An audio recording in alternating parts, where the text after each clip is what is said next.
chest and fed me only once a day. Too little pepper, too little pepper. This is a crime which can only be solved upon the cross. Then Badr al-Din marveled and fell a mourning for his life, whereupon the wazir asked him, "Of what thinkest thou?" And he answered him, "Of maggoty heads like thine, for an thou had 1 ounce of sense, thou hadst not treated me thus." Quoth the wazir, "It is our duty to punish thee, lest thou do the like again." Quoth Badr al-Din, "Of a truth my offense were overpunished by the least of what thou hast already done to me, and Allah damn all conserve of pomegranate grains, and curse the hour when I cooked it, and would I had died ere this." But the wazir rejoined, "There is no help for it. I must crucify a man who sells conserve of pomegranate grains lacking pepper." All this time the carpenter was shaping the wood, and Badr al-Din looked on. And thus they did till night, when his uncle took him and clapped him into the chest, saying, "This thing shall be done tomorrow." Then he waited until he knew Badr al-Din to be asleep, when he mounted, and taking the chest up before him, entered the city and rode on to his own house, where he alighted and said to his daughter, "Sit, Al-Hussein. Praise be Allah who hath reunited thee with thy husband, the son of thine uncle. Up now, and order the house as it was on thy bridal night." So the servants arose and lit the candles, and the wazir took out his plan of the nuptial chamber, and directed them what to do, till they had set everything in its stead, so that whoever saw it would have no doubt but it was the very night of the marriage. Then he bade them put down Badr al-Din's turban on the settle,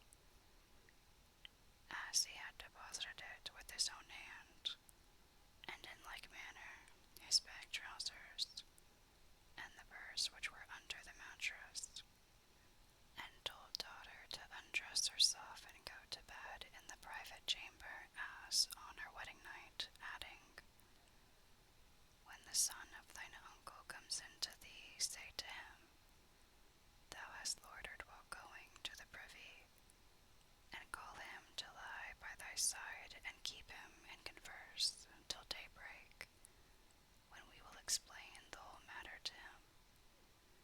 Then he bade take Badr al-Din out of the chest, after loosing the fetters from his feet, and stripping off all that was on him save the fine shirt of blue silk in which he had slept on his wedding night, so that he was well nigh naked and trouserless.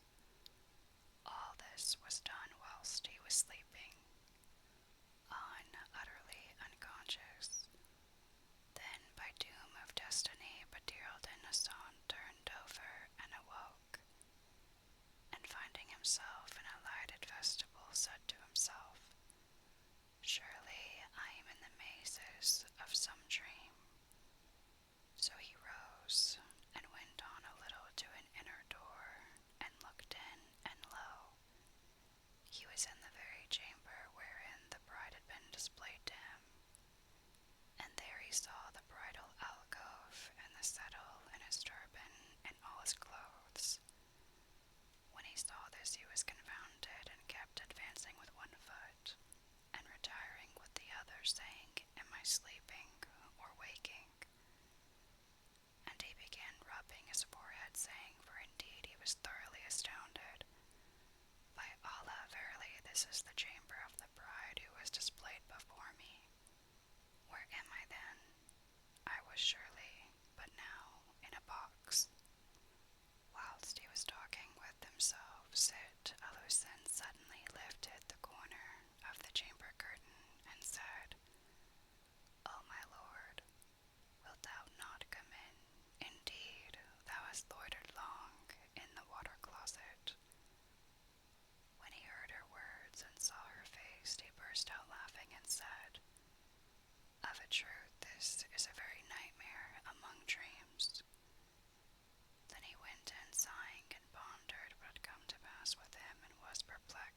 his case, and his affair became yet more obscure to him when he saw his turban and back trousers, and when feeling the pocket he found the purse containing the 1,000 gold pieces. So he stood still and muttered, Allah is all-knowing. Assuredly I am dreaming a wild waking dream. Then said the Lady of Beauty to him, What ails thee to look puzzled and perplexed? Adding, Thou wast a very different man during the first of the night. He laughed and asked her, How long have I been away from thee?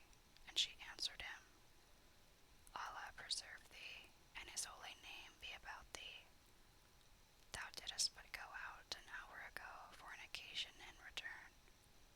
Are thy wits clean gone? When Badr al-Din heard this, he laughed and said, Thou hast spoken truth, but when I went out from thee I forgot myself a while in the draught house, and dreamed that I was a cook at Damascus, and abode there 10 years. And there came to me a boy who was of the sons of the great, and with him a eunuch. Here he passed his hand over his forehead, and feeling the scar, cried, By Allah, O my lady, it must have been true. For he struck my forehead with a stone and cut it open from eyebrow to eyebrow, and here's the mark. So it must have been on wake. Then he added, But perhaps I dreamt it when we fell asleep, I and thou in each other's arms. For meseems it was as though I travelled to Damascus without tarbush and trousers, and set up as a cook there. Then he was perplexed and considered for a while, and said, By Allah, I also fancied that I dressed a conserve of pomegranate grains, and put too little pepper in it. By Allah, I must have slept in the numericent, and have seen the whole of this in a dream. But how long was that dream? Allah upon thee, said Zit al-Hussein, and what more sawest thou? So he related all to her, and presently said, By Allah, had I not woke up, they would have nailed me to a cross of wood. Wherefore? Asked she, and he answered, For putting too little pepper in the conserve of pomegranate grains. And meseemed they demolished my shop and dashed to pieces my pots and pans, destroyed all my stuff, and put me in a box. They then sent for the carpenter to fashion a cross for me, and would have me crucified me thereon. Thanks be to Allah, for that all this happened to me in sleep, and not on wake. Zit al-Hussein laughed, and clasped him to her bosom, and he her to his.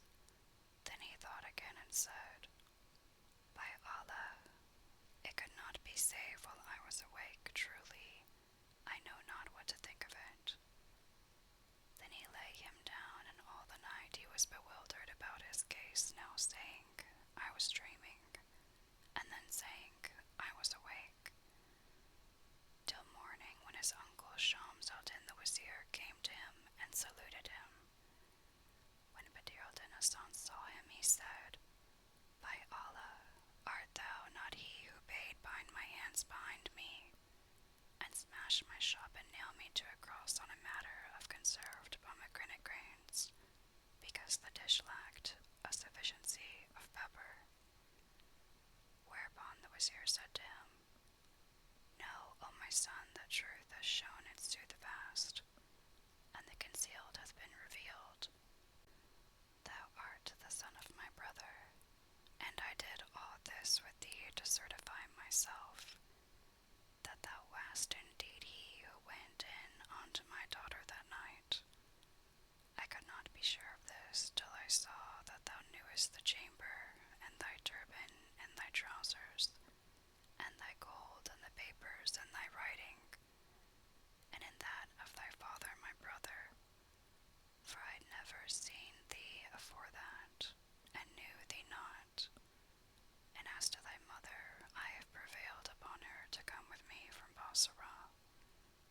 So saying, he threw himself on his nephew's breast and wept for joy. And Badr al-Din Hasan, hearing these words from his uncle, marveled with exceeding marvel, and fell on his neck, and also shed tears for excess of delight. Then said the wazir to him, O my son, the sole cause of all of this is what passed between me and thy sire. And he told him the manner of his father wayfaring to Basra, and all that had occurred to part them. Lastly, the wazir sent for Ahib, and when his father saw him, he cried, And this is he who struck me with the stone. Quoth the wazir, This is thy son.